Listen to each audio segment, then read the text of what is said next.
So, how many different ways to mess up the order of letters in the word use are there if the O's are indistinguishable and two S's can be switched and you get a sequence that looks exactly the same?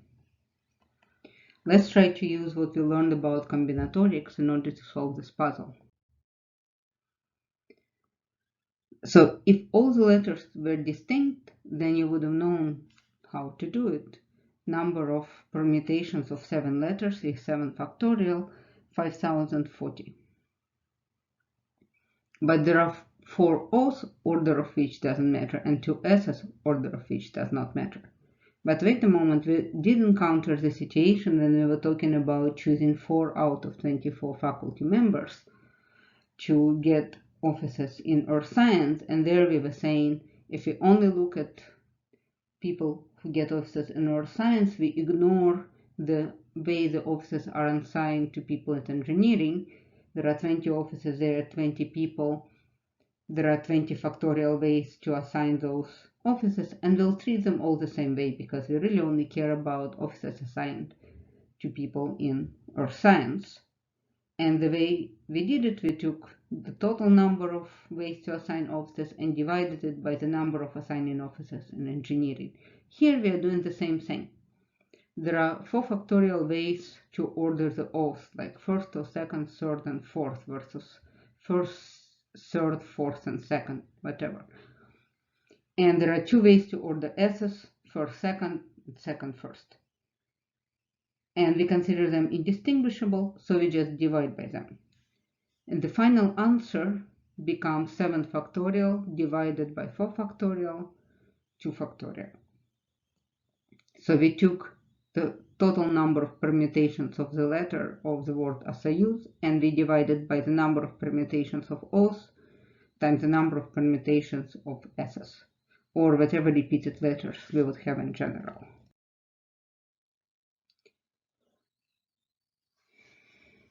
So let's try to do another example, just kind of play around with misspelling different words. So suppose you're solving the same problem, but you now have an extra condition. So suppose that you know that the letters were arranged on the rack in such a way that the S's were not next to each other. How many possibilities are there?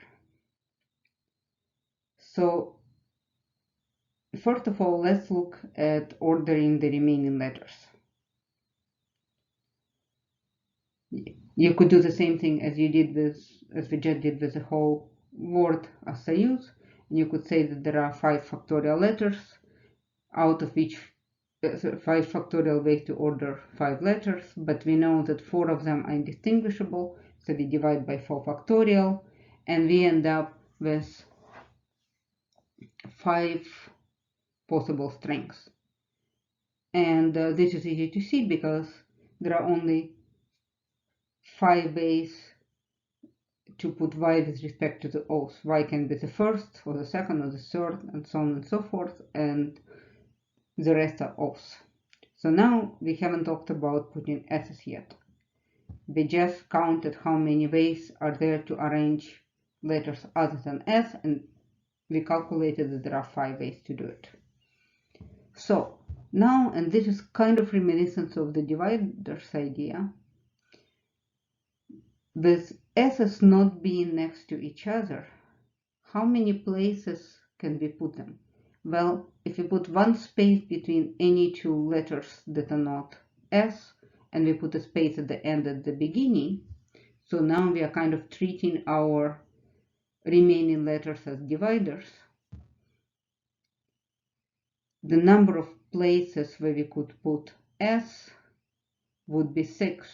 It's 1 more than the number of letters which we are using as dividers. And again, we don't care about the order of S's. So places are indistinguishable. So our formula becomes choosing 2 places to put S's, ignoring the order of the S's. And then just 6 choose 2, 6 factorial divided by 2 factorial, 4 factorial. So this is the number of ways to place s's. And now we need to combine the two calculations using the rule of product. So it's 6 factorial divided by 2 factorial 4 factorial ways to place s's times 5 factorial divided by 4 factorial ways to place the rest of the letters in their respective places, and we end up with 75 possibilities. Another way to solve this particular puzzle is to look at all the possible ways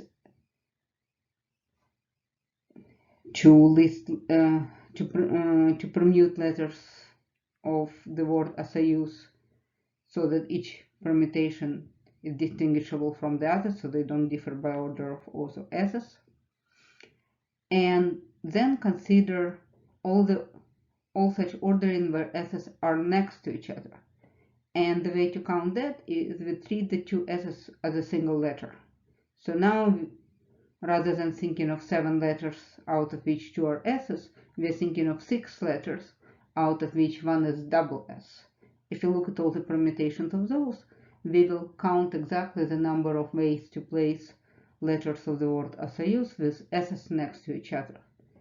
And now all that's left to calculate how many ways are there with s's not next to each other is to take the total number, 105, and subtract the number of permutations, distinguishable permutations in which s's are next to each other, and there are 30 of those. So 105 minus 30, we get 75. So good sanity check. We used 2 different ways to get an answer, and we got the same answer. We're doing good. So just to say a few more words about that and choose key, and where you're going to see it, or I should say where you've seen it before, is something completely different, is when you try to open parentheses in an expression such that x plus y to the n, and you need to calculate the coefficient in front of every term in the resulting expression. So I'm sure you all have seen how to open parentheses in x plus y squared. You end up with s squared plus 2xy plus y squared. But why do you end up with this?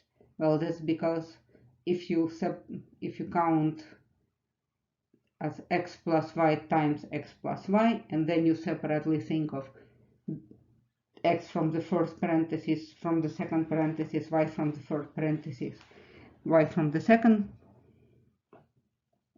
then you could say that there is only one to get x times x is the first x times the second x, but there are 2 ways to get xy is the first x times the second y, and the second x times the first y. So this is where the 2 in front of xy comes. And finally, there is only one way to get y squared. So now let's apply this idea to x plus 1 plus y cube. If you write it out, you will see that there are 3 possible ways to get 2 x's and y, with 2 x's coming from first and second factors. So you write it as x plus y times x plus y times x plus y. When the 2 x's coming from the first and the last factors, and the 2 x's coming from the second and third factors. So we get 3 x squared times y.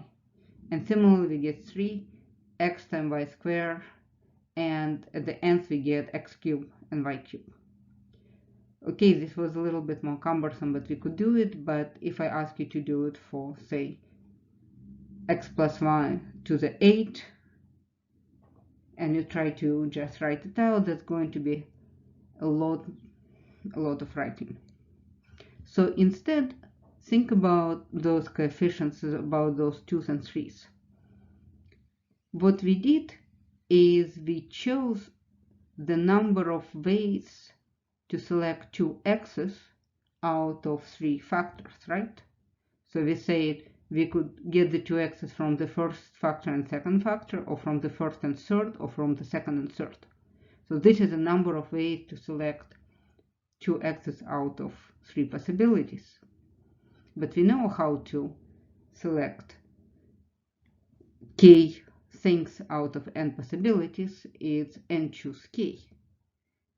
And in fact, things like n choose k you often hear called binomial coefficients, and this is because they come in those equations. And binomial theorem that talks about those binomial coefficients is exactly the theorem that says that no matter what your n is, x plus y to the n is a sum from k equals 0 to n of n choose k, x to the k, y to the n minus k. Why is it y to the n minus k? Well, because every time you want x to the k, so you want a string of lengths n of x's and y's. It can be n x's, or it can be n minus 1 x's and 1 y, and so on and so forth. And the number of those strings with that many x's and that many y's will be n choose k, the binomial coefficient. So one cute corollary of it is that sum from k equals 0 to n of n choose k is 2 to the n. So how do you think you would get this? Well, think about x equals 1 and y equals 1. If you write them out this way, n to the k will always be 1 and y to the n minus k will always be 1.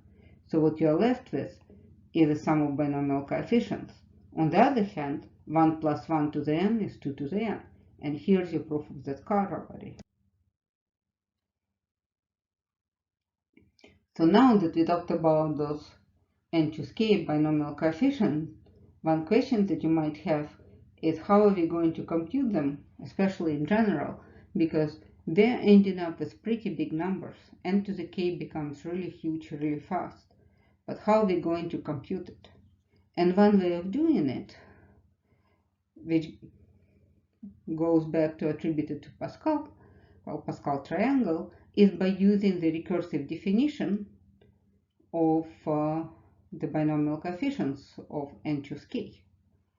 In particular, the recurrence for n choose k goes like this. In order to get n plus 1 choose k, you just need to add n choose k and n choose k minus 1. So it's sort of reminiscent of two-dimensional Fibonacci numbers. Well, sort of, kind of. And Pascal triangle is a way to visualize this recursive definition.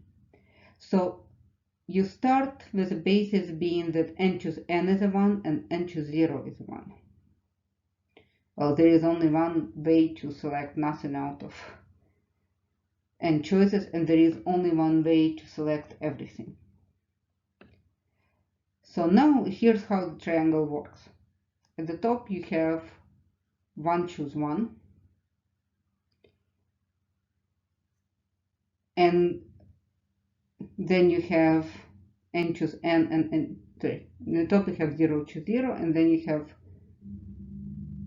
n choose n and n choose 0 on both sides. And now for every row, you see the numbers are not quite aligned. Every number is not under the number in the preceding row, but kind of in between. So for every number, you get it by the summing two numbers on top of it. So for example, if I want to get number 3, I just need to sum up 2 and 1. If I want to get number 10, I sum up 6 and 4. And this is exactly applying this recursive definition. So so this is 0, starts with 0 choose 0, and now we have 1 choose 1, 1 choose 0. Here we have 2 choose 2, 2 choose 1, this is 2 choose 1, that is a 2, and a 2 choose 0, and so on and so forth.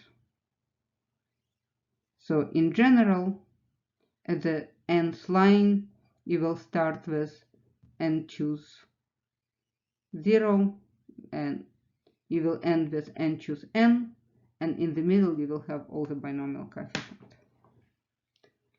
So this is a recursive definition that you could use to calculate the binomial coefficients exactly. So one thing I wanted to mention is that when you do this in practice, chances are you're not really going to use this recursive definition, because you still end up with numbers that are somewhat big and unwieldy. Instead, a lot of time people use approximation of factorials with exponentiation. It's not quite a precise approximation, but it's good enough to estimate the general ballpark of the number. And the computing exponents is way faster than computing factorials. So for example, what this approximation tells you is something like natural logarithm of n factorial is roughly equal to n log n, when again natural logarithm of n minus n. Again, it depends on your application. You may need to calculate the exact, you may need to calculate approximate, but this is a way you would do it if you want to have a very fast way of estimating n choose k. Okay, so to get us into our next topic, probability, let's talk about playing card games. So suppose you have a deck of cards, and a standard deck you will have 52 cards, and every card is one of the hearts, spades, and so on, and also it has a rank like 2, 3, 4, ace, and so on. And in poker, some combinations of cards, or some combinations of 5 cards, are considered to be better than others.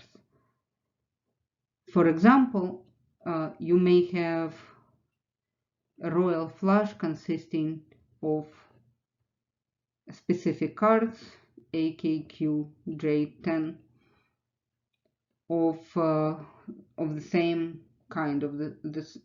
So for example, all hearts. Or you could have 3 of a kind, where you have 3 cards of the same rank, and then 2 other kinds of 2 other ranks. And if you play a game like this, you want to be asking a question: what is your chance, if everything is fair and random, to get a 3 of a kind hand? Well, a hand is a list of is a 5 card combination. The order within those 5 doesn't matter. Or maybe rather than thinking of 3 of a kind, you look at different hands. For example, 2 pairs where you have 2 cards of one rank, 2 cards of another one rank, and 1 card of a third rank. So for each of those hands, really one of the determining things for their value is how rare they are. And so it's a very natural thing to ask, what are the chances of getting a hand of this type? And in order to do that, in the next lecture, we will talk about counting those cards.